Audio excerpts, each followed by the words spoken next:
राहुल गांधी अक्सर प्रधानमंत्री नरेंद्र मोदी को लेकर बोलते हैं तो उनके शब्दों में नाप तौल बेहद कम होती है, जबकि सियासत में नपातुला बोलना ही नेता की इमेज को सीरियस बनाता है। मोदी को कांग्रेस ही हराएगी, ऐसा दम भरने वाले राहुल गांधी अब कह रहे हैं कि मोदी सरकार 1 साल भी नहीं टिकेगी। हालांकि 2029 लोकसभा चुनाव में अभी बहुत लंबा वक्त है। राहुल का आधार क्या है ये आपको बताएंगे, मगर यूपी में अखिलेश यादव उन्हें लेकर बहुत सीरियस हो रहे हैं। अगले कुछ दिनों में सपा और कांग्रेस गठबंधन टूट भी सकता है, ऐसी चर्चाएं तेज हो रही हैं। यही सवाल अब उठ रहा है कि यूपी में 2 लड़कों के बीच दरार आ रही है, मगर देश में मोदी को हराने का दम भर रहे हैं। क्या ये संभव होगा या मोदी विरोधी अपने ही ओवर कॉन्फिडेंस में उलझ कर रह जाएंगे? पूरी रिपोर्ट आपको दिखाते हैं, देखिए।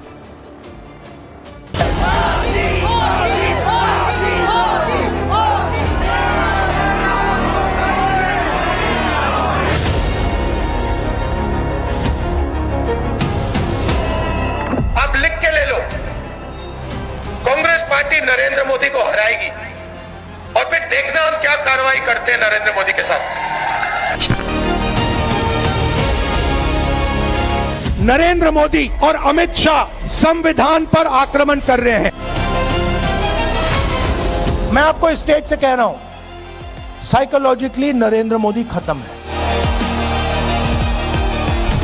सत्ता से दूर रहने की बेचैनी जब शब्दों को चुनती है तो कटुता और कड़वाहट इस कदर नहीं होती जितनी राहुल गांधी को है।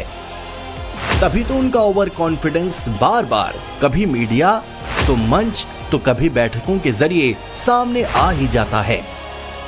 इस बार भी यही हुआ। राहुल गांधी अल्पसंख्यक सलाहकार समिति की बैठक का हिस्सा बने, जिसमें बहुसंख्यक समुदाय यानी हिंदुओं को छोड़कर बाकी धर्म के कांग्रेसी नेता मौजूद थे। तब राहुल गांधी ने कांग्रेस की परफॉर्मेंस पर आत्ममंथन करने के बजाय नरेंद्र मोदी को लेकर ऐसा कुछ कह दिया जो सुर्खियां बन गईं। राहुल गांधी ने अपने दिल की टीस को परिभाषित करते हुए कहा, गलत नीतियों के कारण इस देश में जिस तरह का आर्थिक संकट आने वाला है उसे देखते हुए ये सरकार 1 साल भी नहीं टिक पाएगी। अंतर्राष्ट्रीय स्तर पर आर्थिक हालात और देश में बढ़ता आर्थिक असंतोष इसके बड़े कारण बनेंगे।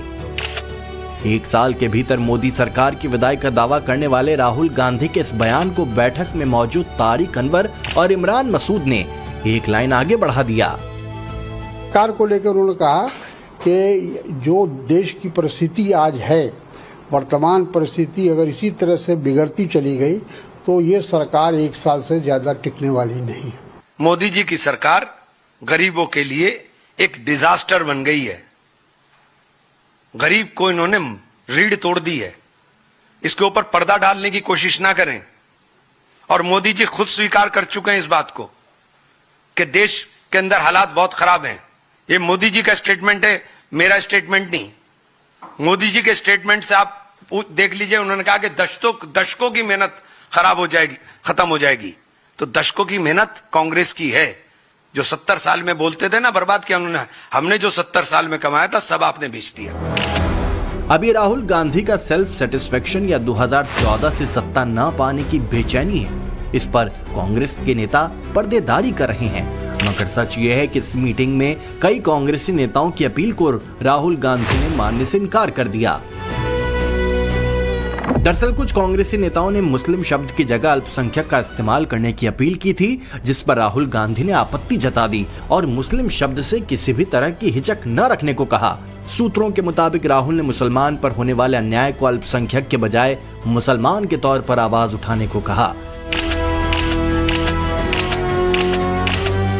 करीब 2 घंटे तक चली इसी बैठक में राहुल गांधी के लिए मुद्दा बड़ा नहीं था कि कांग्रेस की परफॉर्मेंस इतनी खराब क्यों होती जा रही है।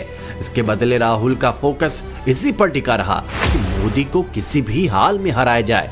कुछ इसी तरह की बातें राहुल गांधी ने चंद दिन पहले गुरुग्राम में कही थी।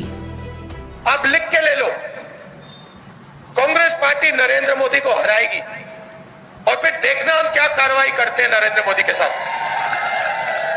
क्योंकि इन्होंने देश पर आक्रमण किया है, लोकतांत्रिक सिस्टम पर आक्रमण कर कर इन्होंने अंबेडकर जी के संविधान पर आक्रमण किया है। आप लिख के ले लो, ये जो नरेंद्र मोदी है जो आज हिंदुस्तान के प्रधानमंत्री हैं, ये टिक नहीं पाएंगे, क्योंकि जनता में इतना गुस्सा है। आपको जितने इलेक्शन चोरी करने कर लो, मगर अंत में जो जनता की सच्चाई है, जनता में जो गुस्सा है, उसका सामना आपको करना पड़ेगा। और जनता डिसाइड करती है हिंदुस्तान में क्या होगा। 2014 से देश की सत्ता के शीर्ष पर बैठे नरेंद्र मोदी को हराने का दावा राहुल गांधी किस बेस पर कर रहे हैं? किसी फ्यूचर स्ट्रेटजी के आधार पर, या फिर ये उनका ओवर कॉन्फिडेंस है? क्योंकि देखा जाए तो देश की सबसे बड़ी विपक्षी पार्टी का जनाधार बढ़ने के बजाय सिकुड़ता जा रहा है। एक तरफ जहां बीजेपी के 17 राज्यों में मुख्यमंत्री हैं, वहीं कांग्रेस के मुख्यमंत्री सिर्फ 4 राज्यों में हैं। 5 राज्यों में बीजेपी सहयोगी दलों के साथ सत्ता में है, जबकि कांग्रेस 3 राज्यों में सत्ता की साझीदार है। इसीलिए बीजेपी राहुल गांधी के अप्रोच और उनकी भाषा शैली पर सवाल उठा रही है। इसे लोकसभा के नेता प्रतिपक्ष की हताशा बता रही है। केंद्रीय मंत्री पीयूष गोयल ने तो इसे अराजकता और टूलकिट गैंग की साजिश से जोड़ दिया। पीयूष गोयल ने गंभीर आरोप लगाते हुए दावा कर दिया कि कांग्रेस का ऐसा कोई भी ख्वाब पूरा नहीं हो पाएगा। यह राहुल गांधी कोई पहली बार नहीं बता रहे हैं। 2019 में भी राहुल गांधी जी ने कहा था कि समय आएगा, लोग सड़कों पे निकलेंगे और मोदी जी को लाठी से पीटेंगे। कहीं ना कहीं राहुल गांधी और उनके आका माने सोरोस और जो फॉरेन की कंपनियां हैं, जहां ये 60 करोड़ रुपए खर्च करके 54 देशों में गए थे, इन सब आकाओं के साथ बैठ करके भारत में लोकतंत्र को कैसे समाप्त करना है, भारत में अराजकता कैसी लानी है, उसकी जो प्लानिंग हुई थी, उस प्लानिंग का कहीं ना कहीं कल लीकेज हुआ है राहुल गांधी के इस वक्तव्य से। अब देश के हर खुददार नागरिक को समझ में आ रहा है कि असली गद्दार कौन है।